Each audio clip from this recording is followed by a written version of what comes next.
1970 AMC Gremlin. The Gremlin sold for 2/3 the cost of most small cars, which is appropriate because it looked like 2/3 of a car. Truth be told, the Gremlin was a stroke of corporate genius, cheap to develop and right for the times, and it was a runaway sales success, at least by AMC's modest standards. But did it have to be so ugly? It could have been worse. AMC considered a shortened version of the Hornet that design chief Dick Teague said was even uglier, though considering that he signed off on the Gremlin, we're not sure his opinion can be trusted. 1970 Buick Riviera. The second-generation Buick Riviera was a breathtakingly beautiful car, at least from 1966 until 1969, with its racy lines and inboard hidden headlights. And then, this happened. It takes a moment to appreciate just how ugly this car is, probably because of the mind's defensive mechanism of blocking out extreme trauma. But look long enough, you poor thing, and you will see it. The way the grille seems to be sliding down off the front of the car, the way the skirted rear fenders seem to be growing over the wheels like runaway mold, and the way the whole body is bloated like a drowning victim. Riviera sales, steadily rising through the late 60s, dropped like a girder in freefall when this bastardized blob hit the showroom floor. Mercifully, it was replaced by the controversial but beautiful boat-tail Riviera in 1971. 1970 Ford Thunderbird. The late 60s T-Birds were, if not exactly pretty cars, certainly non-offensive. And then 1970 came along, and Ford decided to stick a giant beak on the front. Seriously, Ford. The emphasis should be on thunder, not bird. 1970 Porsche 914.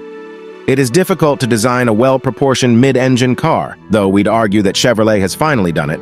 But there's more to the Porsche 914's strangeness than the huge expanse of space between the B-pillar and the rear wheel. There's just something about the 914, its awkwardly swept-back greenhouse, its super square, squared-off bodywork, its relatively unadorned lines, that makes it not only a dorky-looking car, but one that has accepted its dorkiness.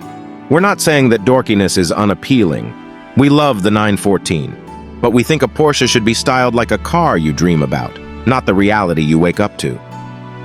1970 Saab Sonnet 3.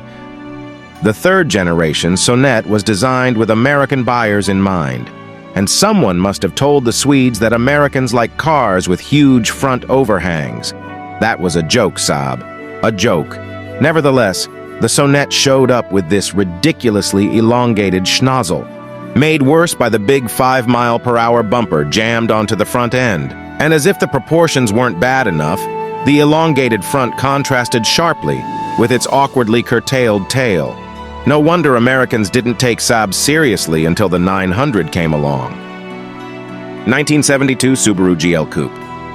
Subaru, like other Japanese automakers, was making steady inroads into the US market with smart, efficient, and practical small cars that were sensible, if not exactly stylish.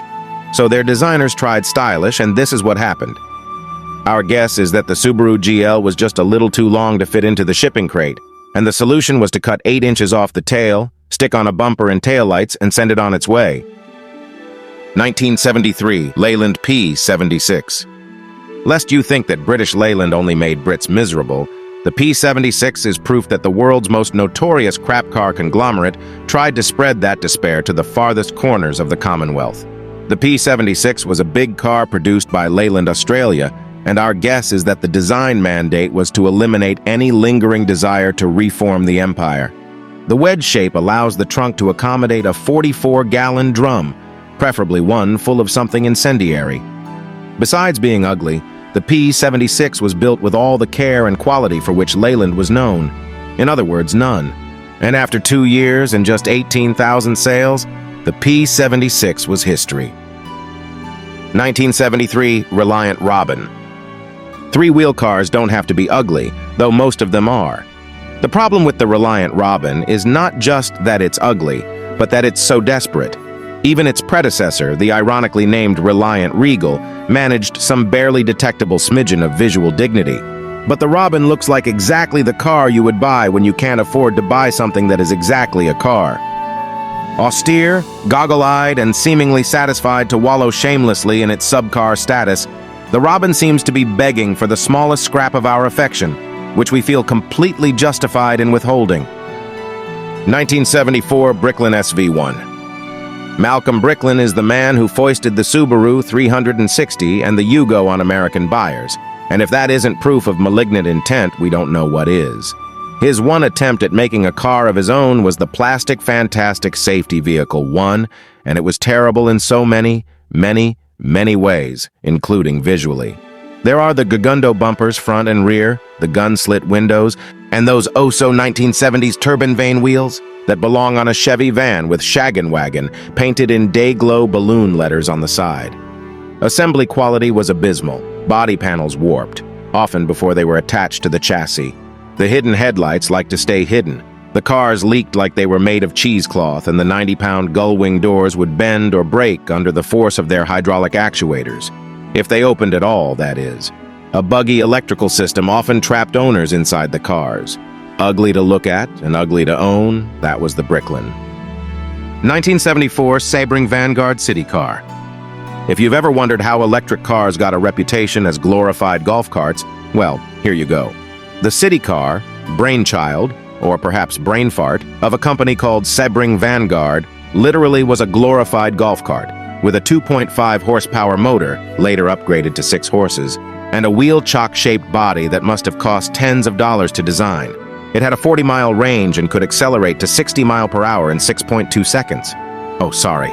That's how long it took to accelerate to 25 miles per hour, which is 3 miles per hour shy of the original version's top speed. A company called Commuter Vehicles bought the design in the late 70s, renamed it the Commuter car, and added the ridiculous bumper extensions you see here. We're not sure why, as it was an inherently unsafe car. Every time they got in, the driver risked dying of embarrassment. 1974 Ford Mustang II. We'll skip the debate about whether the downsized Mustang II was a stroke of genius or a national tragedy. That's a conversation for another time. Sure, the Mustang II looked silly, but the major visual offense was the luxury-themed Ghia model, a victim of Ford's notion that any car could be made better with the addition of opera windows. It was one thing to shrink the Stang, but attempting to give it a luxury vibe with a padded vinyl formal roof and color-keyed bumpers was nothing less than a crime against humanity. And did they think we wouldn't notice that the hubcaps were lifted from the Granada? Come on. The Mustang II was a strong seller, but we think this was in spite of the Mustang Ghia rather than because of it. 1974 Vanden Plas 1500. The Detroit Three were rightly criticized throughout the 1970s and 80s for badge engineering, the process of taking a crappy car and putting a fancy grille on it, thereby magically transforming it into something truly special. But British Leyland raised this to an art form, provided your definition of art involves spreading feces on canvas. Witness the Vanden Plas 1500. Based on the miserable Austin Allegro, it featured a stand-up chrome grille, genuine leather seats, deep pile carpet, and fold-down walnut tables for the back seats, presumably so that the owner had a comfortable place to enjoy lunch while waiting for the tow truck. And for this, BL charged nearly twice as much as the Allegro. Presumably, the target buyer was someone who looked at a Jaguar XJ6 and said, "It's lovely, but have you got anything smaller and shittier?" 1975 AMC Pacer. Ah, the Pacer, the first wide small car. AMC's concept did make for some cute commercials, but it also made for a seriously unattractive car. The Pacer's huge glass area was designed to give drivers better visibility, but instead it made them feel like a goldfish being boiled in its own bowl. Out back, the taillights looked like they were designed with a cake frosting spatula. The Pacer got even uglier in 1978. As shown in our photo, AMC fitted a bulging hood and stand-up grille that provided clearance for the new optional V8, an attempt to give the Pacer the power it needed to move all that heavy glass, with no worries about economy since the cast-iron 6-cylinder engines were already gluttons. Poorly conceived and poorly executed, the Pacer was a car for dorks before dorks were cool. 1975 British Leyland Princess. The Princess is yet another abomination from across the Atlantic. Originally introduced under the Austin, Morris, and Wolseley brands, the car eventually became a standalone mark, presumably because none of the existing BL makes wanted anything to do with it. The Princess was an awkward, wedge-shaped car that looked like a hatchback, except it wasn't. What trunk, sorry boot space there was, had to be accessed through a tiny lid. That made it impractical as well as unattractive and unreliable. Shortly after the Princess was introduced, British Leyland collapsed and had to be nationalized. Was anyone surprised?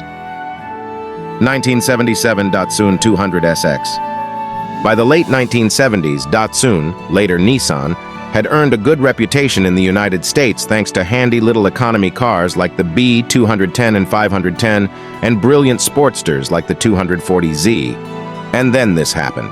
The 200SX was a rear-drive sports coupe with a 2-liter engine and a grille apparently influenced by an electric shaver. Surprisingly, there were very few complaints about the C-pillar blocking rearward visibility, most likely because there were very few buyers. The 200SX was too slow to be sporty and too thirsty to be thrifty. What it was best at was rusting, something it did with admirable rapidity and enthusiasm, the end result being that few are left to assault our eyes today. 1977 Lada Caballero. The Chevrolet Chevette was a pitiful car, slow, noisy, and thoroughly miserable, but at least it wasn't tragically unattractive. That's something Mr. Donald E. Steinbach of Port Falls decided to set right. He slapped on 350 pounds of Bondo and fiberglass, endeavoring to endow his Frankencar with styling cues from the first-generation Monte Carlo, and resold it for nearly double the Chevette's price. Amazingly, he made nearly 100 of the things, including a handful of El Camino-inspired pickup trucks that, if you can believe such a thing is possible, look even more ridiculous. Apparently, he named the car after his wife. Grounds for divorce, if you ask us, though why he coupled that with a misspelling of the Spanish word for gentleman is anyone's guess. Mr. Steinbach apparently lost his shirt on the whole works, so there is some justice in the universe. 1977 Volvo 262C. Hemmings reports that when Henry Ford II came to Sweden to see Volvo's cutting-edge Kalmar plant, his team brought a phalanx of Lincoln Continental Mark Vs to drive around, and the Swedes were so taken that they decided to build their own version, a stupid idea that begat a stupid car. The story goes that Volvo didn't bother with a clay model, and that's too bad. Perhaps it would have stopped this disaster before it happened. To create this rolling horror, Volvo sent perfectly good 262 GL coupes to Bertone in Italy, which chopped 2.6 inches from the roofline and rendered the car unusable for anyone over 6 feet tall. Amazingly, some 6,600 were built over a 5-year period. Apparently, there are a lot of short people with bad taste. 1978 Oldsmobile Cutlass Aeroback. When the time came to downsize its successful mid-size cars, General Motors decided that the Buick Century and Oldsmobile Cutlass ought to have a European look. And what could be more European than a hatchback? The results, as you can see, were predictably awful. Technically, the Aeroback cars weren't hatchbacks, as they had a conventional trunk lid, but consumers didn't complain because they were too busy not buying them. GM was so confident in the design that it didn't bother to offer a traditional sedan version. Oops, sales tanked, but didn't die out completely thanks to the conventional wagon and rather attractive coupe. GM rushed a proper sedan into production for 1980. Though for reasons that can't quite be explained, the 2-door Aeroback got a stay of execution until 1981. If you're wondering why GM styling was so bland throughout the 1980s, well, now you know.